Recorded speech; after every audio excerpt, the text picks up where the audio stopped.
My name is Pastor Victor Coon. I got a quick word for you right now. I trust this word is going to bless you.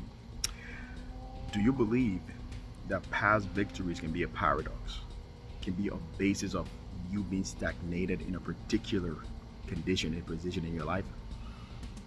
Well, somebody might say, no, it's not possible. Past victories can be a basis of encouraging me that the struggles I face right now, the giants I'm facing, the mountain that is before me, looking back at my past victories, I can then be confident that I can most definitely overcome those situations today, right? But what if I told you that focusing on the method of the past victories, focusing on the manner in which you experienced the past victory rather than focusing on the means can be the basis of your stagnation? Because you see, if you're a child of God, then I would argue that the means of your past victory is none other than what I would consider as the strength of the God factor in your life. And I don't think you're going to argue with that. That if you had a victory in your life, you can attribute that victory to the fact that God granted you that victory, right? Now check this out.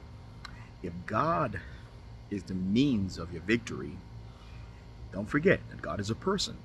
And because God is a person, what if God decided to change the manner and the method in which you are now supposed to tackle this situation in your life?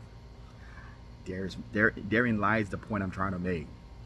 You see, you can look back on moments of past victory in your life, but if you are not careful to focus on the God who is the strength and the factor by which you can win, that could stagnate you, keeping you in the place where God was, rather than positioning you in the place where God is, so that you can experience the victory that you ought to be experiencing in your life. And on the basis of that, I will use as a text from scripture to just explain my point. 2 Samuel chapter 5.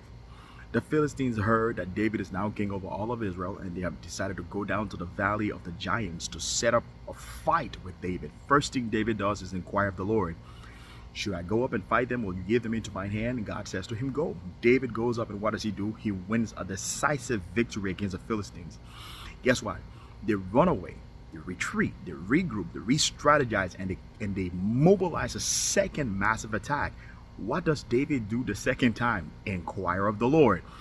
This second time, God tells him, yes, you may go up, but not go with a direct frontal attack, but rather circumvent them from the back by way of the mulberry trees and wait until you hear the sound of marching on top of the mulberry trees. You see, there are times when the strategy as given to us by God for our victory will be very precise and very clear and very direct. And there will be times God will change the strategy. Thus, the basis of my statement that past victories, if we are not careful, can become the basis of us being stagnated in the place where God was, rather than being in the place where God is. So enjoy the reality of your past victories, but don't ever forget the God factor, because the God factor, the strength of the God factor, is the basis by which you are going to experience a victory. Meaning, inquire of the Lord and listen for what God is saying, because God could be changing the strategy.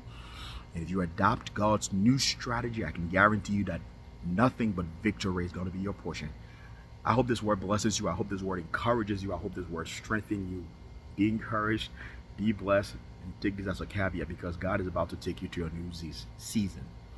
Peace and blessings to you now and always.